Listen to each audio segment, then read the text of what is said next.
مگر طارق جمیل قرآن نہیں سناتا، ایک آیت نہیں پڑھیں گا کبھی وہ کہ وہ ایک آیت سے بتائے کہ اللہ نے کہا مل جل کر رہو ایک دوسرے کے لیے گنجائش رکھو، بلکہ کیسے ایموشنل بلیک میل کرتا ہے وہ.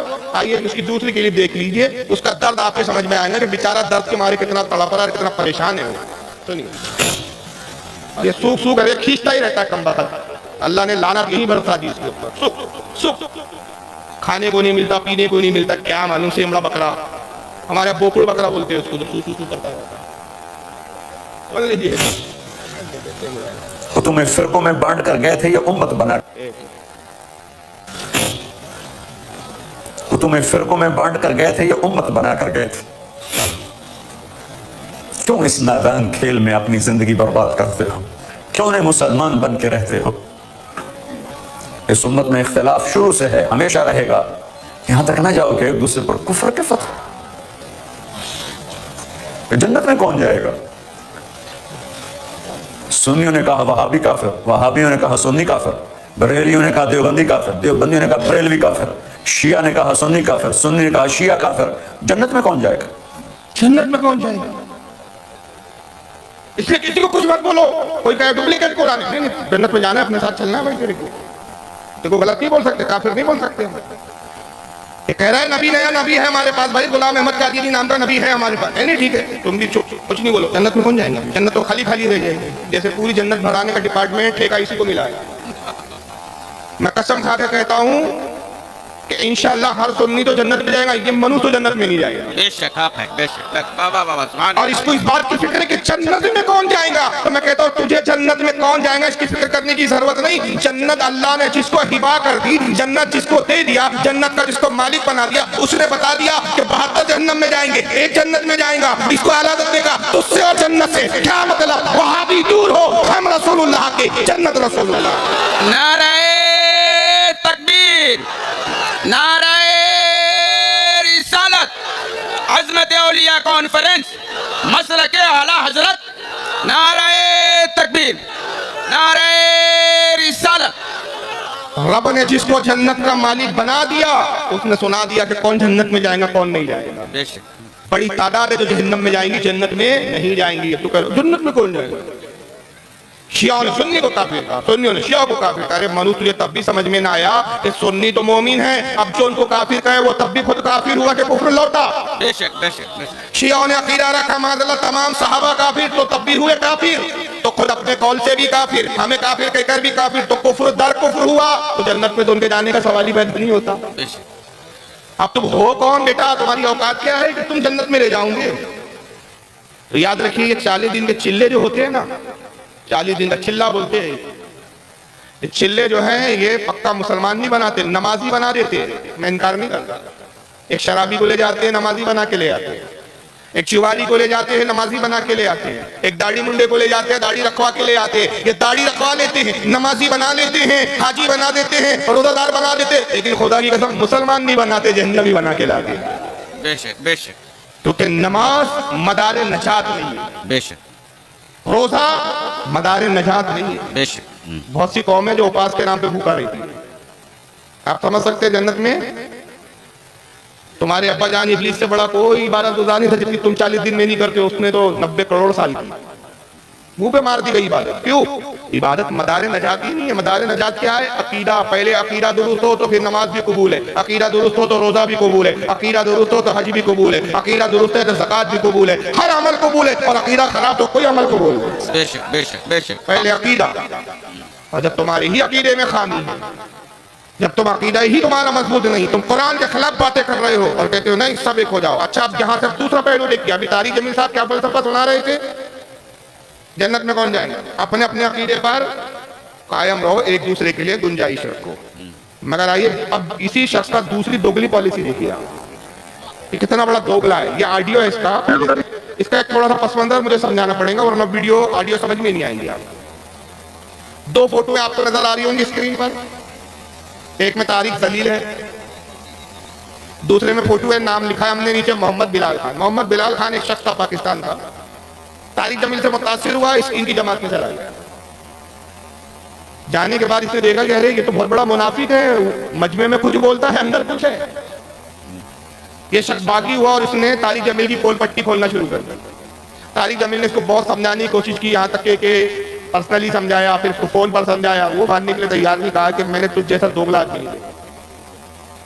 تو اس نے یہ کیا کہ صاحب یہ آڈیو جب ایک بار فون پہ طارق جمیل کو سمجھا رہا ہے تو اس نے آڈیو اپنے چینل پہ ڈال دی. بعد میں اس کا قتل ہو گیا, مرڈر ہو گیا, اس شخص کو مار ڈالا.